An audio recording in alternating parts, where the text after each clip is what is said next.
Welcome to Reader Seeks Romance Channel's Romance Roundup, the #1 romance book recs talk show.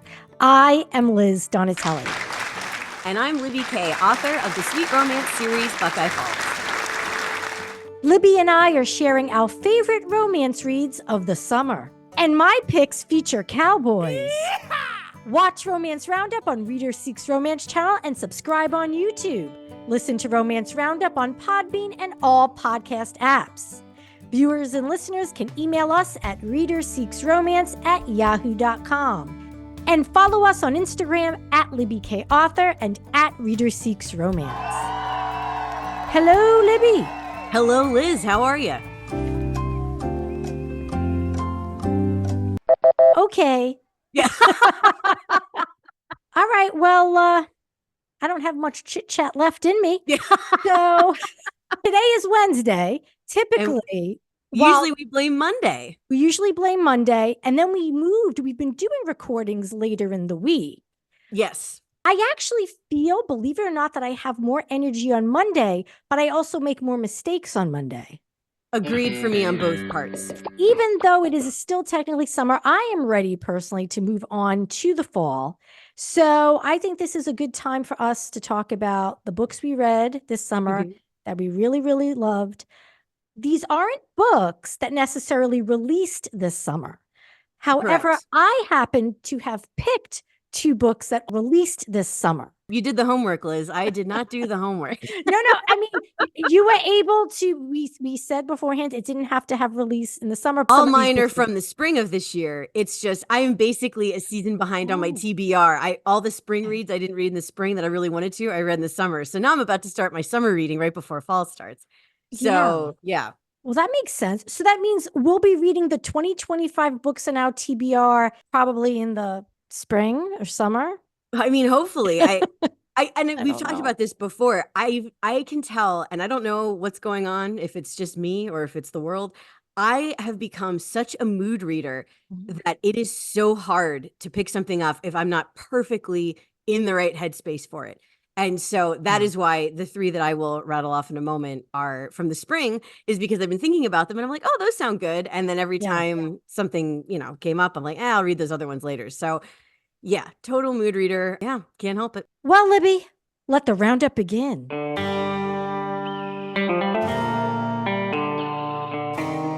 Giddy up, Liz. Here we go. The first one, I've alluded to this already, but I want to tell everybody in great detail why I loved it so much. But my top book that I read this summer is Funny Story by Emily Henry. That came out in April from Berkeley. Not a surprise. I love Emily Henry, and I think a lot of people do. This is a standalone. The tropes are, and again, it's kind of adjacent to my favorite landlord trope, but it's roommates to lovers, which I feel is same church, different pew to the landlord-tenant trope. Oh, it's all part of it. Oh, it's all part. It's all part. Oh, yeah. And then you go strong on that. I do, and I don't know why I love it so much, but it's probably, and this also has the, elements of forced proximity, and it's also an opposites attract. So our heroine is Daphne, and she, at the beginning of the story, is engaged to Peter.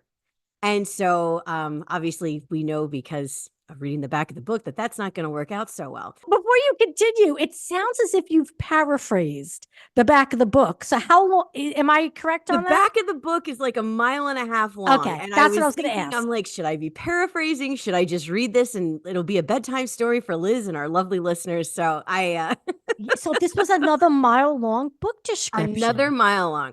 And granted, there's a lot to go through with it. And again, it's like, I like that sometimes, but in general, it's like you're showing us everything. Sometimes it feels like. So, so at the beginning of the book, we have Daphne, who is engaged to Peter. They live up in Michigan. She has uprooted her whole life for him, as usually happens in these types of stories with our heroines. And so she is ready to get married and move onto her or live in her beautiful house and start her life with Peter. When unfortunately, right before they get married, and again, it's so cliche, but I eat it up every freaking time. He leaves Daphne for his best friend, who is a girl. And of course, they decide that they have feelings for each other at the 11th hour before the wedding. So everything goes into chaos as Peter leaves Daphne for his friend, who happens to have left her long-term boyfriend, Miles, And now Daphne is basically homeless because she lost her fiance and her home. And Miles is devastated and has an empty room because Petra, the ex, was living there. So now we have Daphne and Miles living together. And I will say the thing with Emily Henry that I love is when her characters are sad, oof, they're sad. And she writes it in a way that is tender and poignant, and you're simultaneously devastated for them, but you know it's a romance, so you know it's going to work out. So you're like, okay, I can get through this. But the way she wrote, especially in the first part of the book, and I won't go into specifics, but the way she wrote Miles and Daphne's depression and how they each approached being left by their long-term partners, loved it. It showed so much character development. Every single thing with Emily Henry has a point. So, like, you might have read a scene where someone acted a certain way or said something, and you're like, oh, that's random. And then, like, in 100 pages, it all makes sense. So, it's just, damn, Emily Henry, it's too good. I'm not going to give away any more of the plot line, but basically, we're in Michigan, which the way she describes it, it's beautiful. Like, I really want to go back up to Michigan and go on the lake now. But Daphne and Miles spend more and more time together. They are both going to be going through different issues, non-related or unrelated to the breakup. I love all of the secondary characters, even the ones that you're meant to hate. The way that they are used to move the plot along is chef's kiss perfection yet again. The other thing I will say, and I believe most people know that I am a librarian, I don't know if Emily Henry is a librarian or if she just did her homework, because Daphne's a children's librarian, and the way she describes public library interactions is so spot on. Like, if she's not a librarian, she deserves Researcher of the Year for doing her homework on what public libraries are actually like. Perfect, perfect, perfect. And the only other thing I will rave about before I just shut up, because I could literally talk about this for 3 hours, the banter is perfection. That is one of my favorite things about Emily Henry is the dialogue.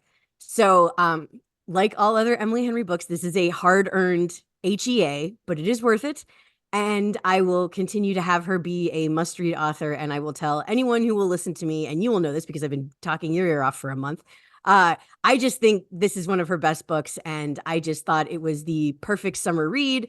Again, there's moments on the lake. There's just, oh God, it's so good, Liz. I could literally just go on forever, but that is all I will say, because otherwise I'm just never going to shut up. Wasn't Funny Story recommended by bookseller Nikki from Gramercy Yes. Books, right? When she came on the show? Yeah. She did. And I bought it at Gramercy Books. Shout out to them. She was right to recommend it, and it has all of the, again, the qualities of a good Emily Henry book. But Daphne is a reader, so I love all of the, literary references. It's just a damn good book. I've not read Emily Henry. I bought Book Lovers, which I haven't read.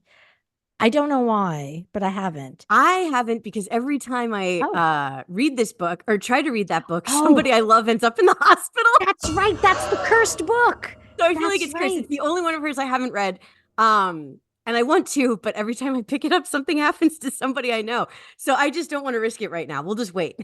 Okay, maybe I should read it. And yeah, you read it, and then I'll have everyone I love and know go in a padded room, and then I'll read it to make sure they're all safe and protected. So again, like, cannot stress enough, if you're going to take the Emily Henry plunge, this would be a good one to give a try. That was Funny Story by Emily Henry. I will put it out there that this might be my favorite book of the year, but it was definitely my favorite book of the summer. Enough about Emily Henry, Liz. What have you read and loved this summer? So I picked 2 books with cowboys. This was my cowboy summer. Ooh, giddy up indeed. The first cowboy romance that I loved this summer is called The Cowboy and the Dealer, book 4 in the Farthingale Valley series by Jackie North. Ooh. And when I found this book, I was like, oh, The Cowboy and the Dealer. I immediately thought of a poker player, like yeah, that's what I thought. I thought this was going to be like no, it's a drug dealer. Oh, shut up. Yeah. When I read that, I was like, ooh, tell me more. I'm curious. The Cowboy and the Dealer by Jackie North is a gay romance between a cowboy and a formerly incarcerated drug dealer. The book released July 28th, 2024 by the author's imprint, Blue Rain Press. The tropes are enemies to lovers, boss employee, but I have to say, boss employee, it's more like the dynamic. They're not exactly boss and employee. Oh, okay. It's more of someone is in a leadership role and the person is, their follower, they're in their group. So if you don't like boss employee romances, don't just shut this one out because I said boss employee. Opposites attract, forbidden love, hurt comfort, which I know you enjoy. Yes. Again, I feel like we need to have like a psychological breakdown of our favorite tropes. Honestly, that's not a bad idea. Maybe we should get a therapist or a psychologist. Do we know kind of one that give would go on insight- record? give us insights as to why we like the tropes we do. Yeah. And that could actually be an interesting insight for our listeners and viewers. Or something that we have to work through with our own therapists. Or maybe we need, maybe something, because we each have our own experience with therapy. So Yeah. maybe I should bring my therapist in. We'll bring both of ours on and it'll just be this. It'll either be very insightful or incredibly depressing. It might never air. It'll be the lost episode that we record that we never air because Yes, because, we don't want to scare people. We don't. I'm still talking about the tropes. All right. The tropes of the cowboy and the dealer, enemies to lovers, boss employee, not really. Opposites attract, forbidden love, hurt comfort, midnight swims. And midnight swims. This author, Jackie North, has claimed midnight swims as a trope. So we'll see if that catches on. All right. I'm here for it. Yeah, the midnight swims are very romantic. Here's a line from the back of the book. The valley works its magic, even on the most broken of hearts. When ranch hand Galen becomes a team lead in the Farthingale Valley Fresh Start program for parolees, he is much more interested in climbing his way out of financial debt than in helping to rehabilitate former criminals who he believes to be undeserving of a second chance. One of Galen's 3 team members is Obadiah Bede Deacon. What a name. Yeah. So they call him Bede, B-E-D-E. Bede just released from prison after a 5-year drug sentence. And this is interesting. So the author mentions the drug because I just thought, drugs in general, but specifically cocaine. I thought that was interesting. That's interesting. Because then I was like, this should have been set a while ago. Because I feel like cocaine dealing sounds more 80s, 90s, don't you think? Right? I mean, let me go on record. I've never done cocaine, but I do. I was going to say, like, who does cocaine anymore? But it's like that implies that I've ever done cocaine. Now, if you had done cocaine, it would have made sense that you like all of these, like, I have no home. Maybe I was on a cocaine bender. Yes, that's right. You need to write someone who's like, does cocaine benders, finds themselves homeless, rehabilitates, and finds love. I mean, just the thought. Said it in like 1988. I don't know. It sounds that would right. Be fun. I mean, not the cocaine part, but the 80s part. I mean, I've heard it's fun. I've not done it. So Bede gets out of prison, used to be a drug dealer. Bede still grieves the loss of his ex-partner and lover. And he's skeptical that the Farthingale Valley Fresh Start program will deliver on its promise of a fresh start. As Galen and Bede work together, Galen's prejudices and biases fall away, and Bede begins to see that a fulfilling life on the outside is possible. Complications arise when Galen and Bede's attraction to each other grows into deeper feelings. Have you ever heard of a pup cup at Starbucks?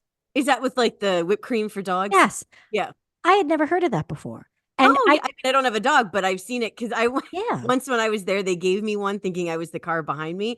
And I'm like, oh, thank you for this cup of whipped cream. And I left. And then everyone was like, I was talking about, they're like, yeah, it's a pup cup. I'm like, oh, well, I ate it.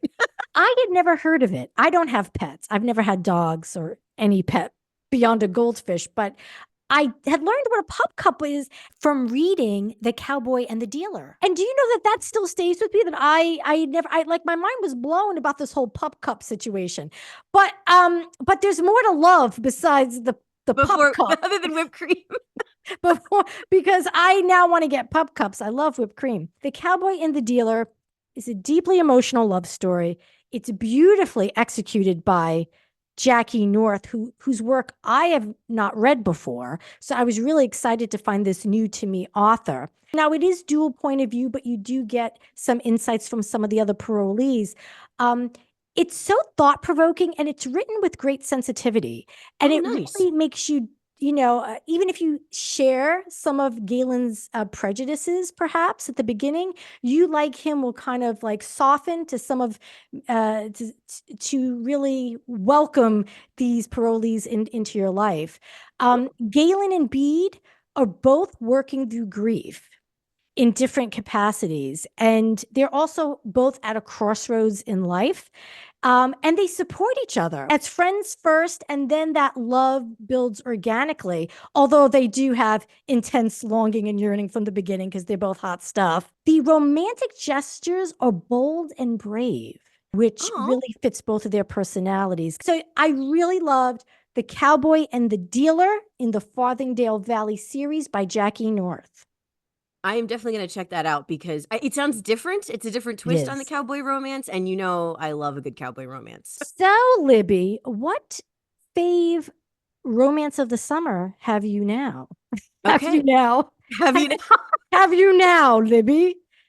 I'm not cutting it out. Let's go. No, I say leave it. It's fabulous. Okay, so this is another repeat author for me, and I cannot remember the last time I mentioned her, but I'm sure someone will remember. So my next pick is Betrothal or Breakaway by Leah Brunner. This came out late March of this year from her own imprint. It is book 3 in the DC Eagles hockey series. This book is trope-tastic. It literally has 1.5 million tropes. It has friends to lovers, marriage of convenience, single mom. It's a closed door fade to black. It has autism representation and it has hockey. It's a sports romance. So the thing I've liked about this series is just funny because it's usually the opposite of why I like hockey romances. It's very sweet. There is no shenanigans on the page. Which again, I like shenanigans. But the way that Brunner writes these characters, and you get to see some of the hockey player, the teammates from the other books. But again, just like all of the other ones, it's like a regular series. It's a different couple, but same universe. So you can read them out of order. It doesn't make a difference. Okay, so Ford Remington is the team captain of the DC Eagles, and he is also autistic and has not shared that with his teammates. Only his family and his best friend Amber are aware of his autism. So he has lived a very quiet life. He is very dedicated to his team and the sport, and he's very dedicated to Amber. So he's also been in love with her for basically forever, which I love a good friends to lovers. He is living his life, doing his thing, and all of a sudden Amber calls up and says, "Hey, I have a baby and my fiance left me." And he's like, "Oh no." And she's like, "But wait, there's more." Wait a second. Wait a second. Okay. I'm just curious. I know that you read the book, so you're speaking from experience, but is all this on the book description? Is this another one of these long book descriptions? Yep. So all this is even revealed like right up front. Like, yes. Okay. So, and he has glasses. So, I love that. If you're a cowboy who wears glasses without a home, Libby watch out. Yeah. Libby's coming for you. Okay. So anyway, Amber tells Ford, "Hey, guess what? I have a baby. My fiance left me." And she throws another bombshell that she needs surgery for a heart defect that was discovered during labor. So now she's broke, homeless, and single with a baby. How old's the baby? The baby's like hanging around? A couple months old. It's fresh. It's fresh from the oven.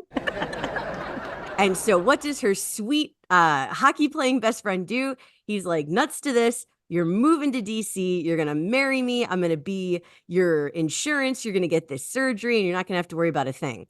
So again, obviously I don't want to have heart surgery, but who doesn't want to have someone like that in their life that can just snap their fingers and make it all better? Long story short, she does uproot her life, move to DC, and they move in together. Shenanigans ensue. And of course, throughout the course of the book, we discover that, surprise, surprise, Liz, they've both been in love with each other for years. The thing I loved about this were the flashbacks to them in middle school and high school were so damn wholesome. Like, I was literally like, "Oh," like just the descriptions of everything was just, so good. I love how She shows the vulnerability in her characters. Mhm. I loved how Ford was portrayed. What were the autistic traits that Ford has in the book? I'm curious to know, is it Asperger's? I guess it would be considered Asperger's. He's just reserved. And that's Okay. when he has the coming out with his teammates and he's describing that he's autistic. They were like, well, we figured you were just a quiet dude. Like, why didn't you tell us? And so, like, it was very Yeah, nice how they okay. did it. And in the previous books with him, he was always just the quiet one. Got And it. so you didn't think much of it.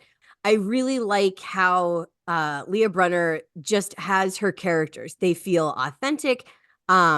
Everything, now granted, I don't have a child, I wasn't left by my fiance, I don't have a heart condition, but everything that Amber was going through, the way she was written, it felt very relatable, because we've all been in those situations where there's a major life event we can't control, and we're we don't want to rely on people just to, and give them the wrong impression that we're leaning on them for the wrong reasons. I just loved how she wrote these two characters. I don't want to give away the twist. Obviously, they end up together, but it was a very satisfying and well-earned happily ever after.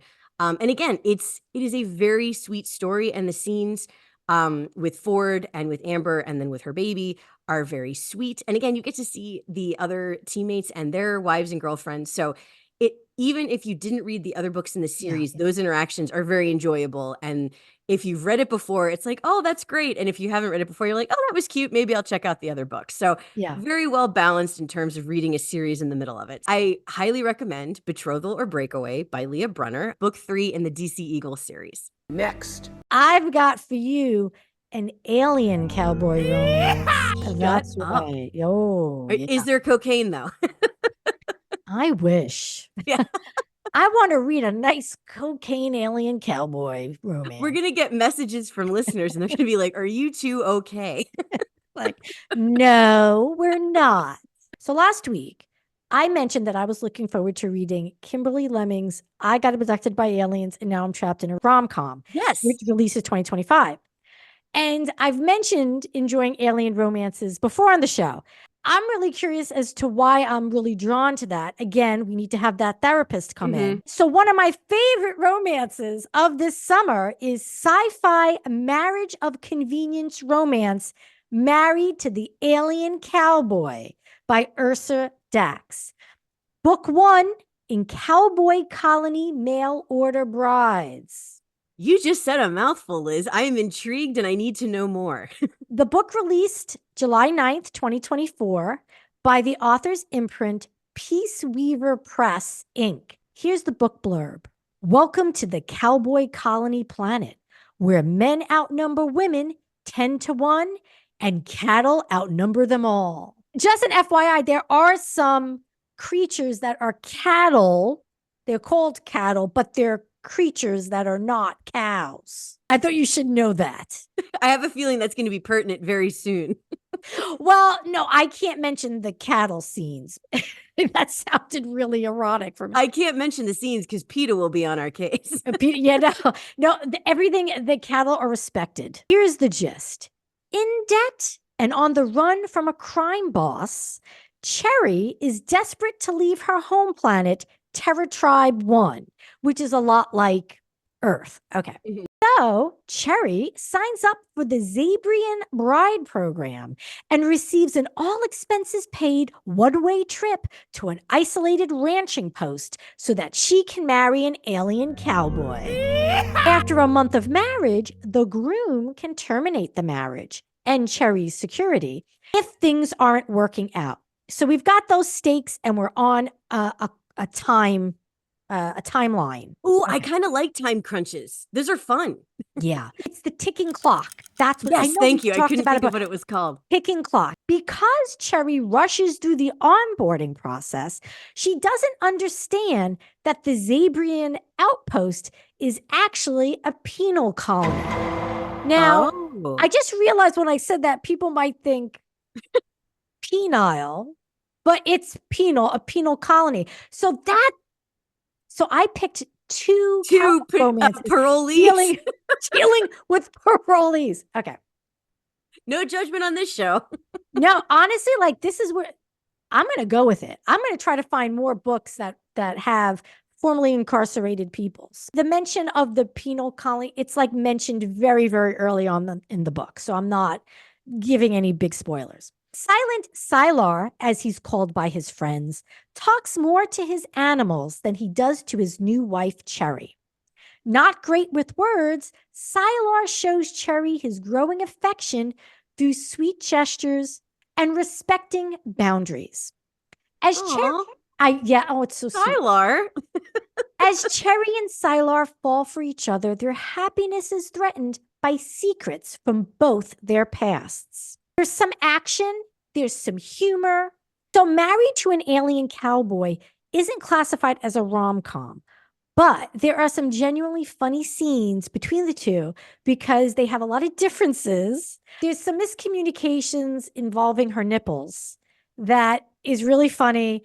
And there's some other sweet things that's like, oh, that's because they both come from literally from different worlds.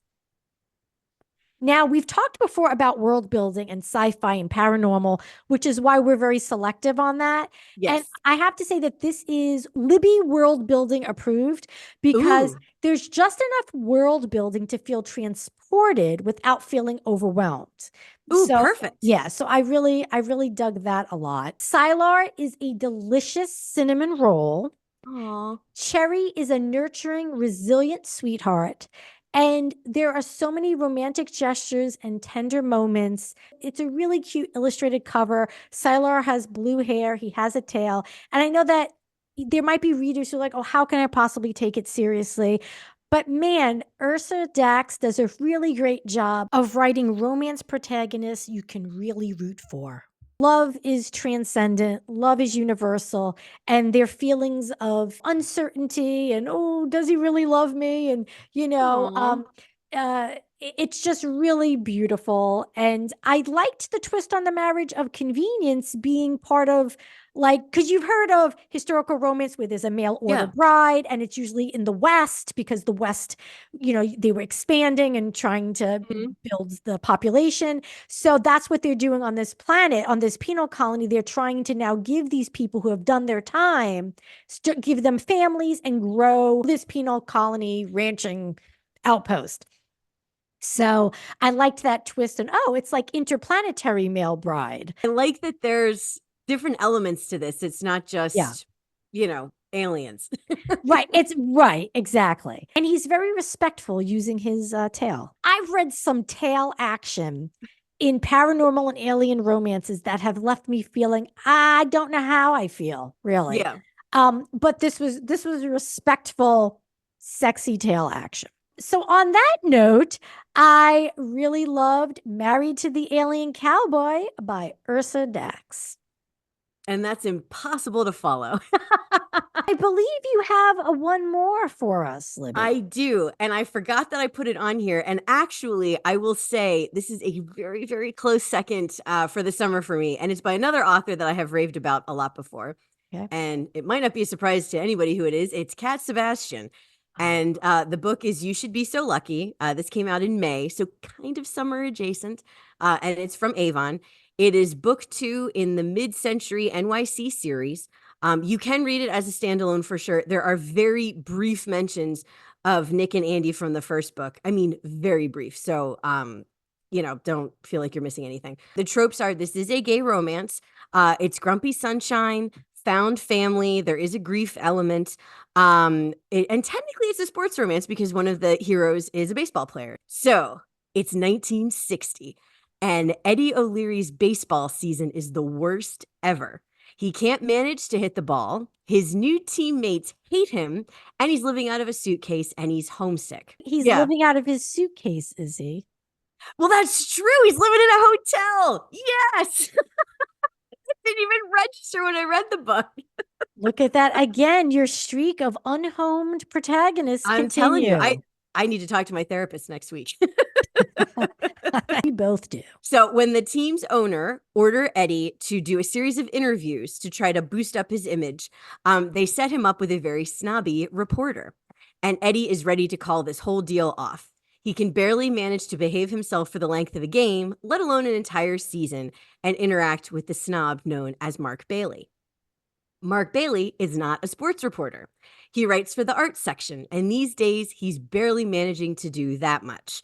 He's had a rough year and just wants to be left alone in his too empty apartment, mourning the partner that he publicly could not date. There obviously is grief of losing a partner. Kat Sebastian, as I wax poetic about her forever, I don't think I've seen grief and personal issues done with such tact and tenderness and poignancy. She just is unbelievable. And the scenes at the beginning of the book with Mark kind of reflecting on his life and how he ended up where he was, very relatable, even for people who don't live in the 1960s New York and are newspaper reporters. Kat Sebastian just can write in a universal way. So anyway, so we have Mark. He's the reporter. He's a bit of a snob. He's obviously depressed. He meets Eddie and the two click. But of course, they're not going to do anything about it right away. So they are two lonely souls that just keep orbiting each other.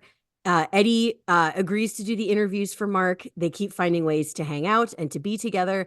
That's all I'm going to say on the premise of the book. I will say, I don't know if there's going to be any more in this series. I will read whatever Kat Sebastian writes ever. There are just little gestures throughout the book that lead to bigger gestures, but they are just so well done. They fit with the story. They fit with the characters. It's not too over the top. I literally couldn't put it down. The pacing was perfect. I think I read it in one Saturday, much to the chagrin of my deadline. But I love the series. I love how Kat Sebastian writes 1960s New York. Obviously, I don't have firsthand experience of 1960s New York, but I felt like in certain scenes, it was like watching an old movie, like just the way she describes things, even just like little things with their clothes. Like it reminds me of movies I've seen. Like I felt like I was, watching Gregory Peck walk around or something. Right. And I don't know why he's the one I thought of, but we're going to go with that too. Yeah, So, I could see that. Yeah. yeah, but it is just, oh, damn it, Liz. It's just a good book. I loved it. I will sing its praises. And if we do a recap, for the year, I'll have to mention this again with Emily Henry because Kat Sebastian, in my opinion right now, can do no wrong. So if you're in the mood for a 1960s baseball newspaper reporter romance, then you need to stop what you're doing and read You Should Be So Lucky by Kat Sebastian. I will have to add that one to my TBR because that's right up my alley. So I think you'll like it. And that's our roundup. Watch Romance Roundup on Reader Seeks Romance channel and subscribe on YouTube. Listen to Romance Roundup on Podbean and all podcast apps. Thanks for joining us, romance readers. Happy reading, everyone.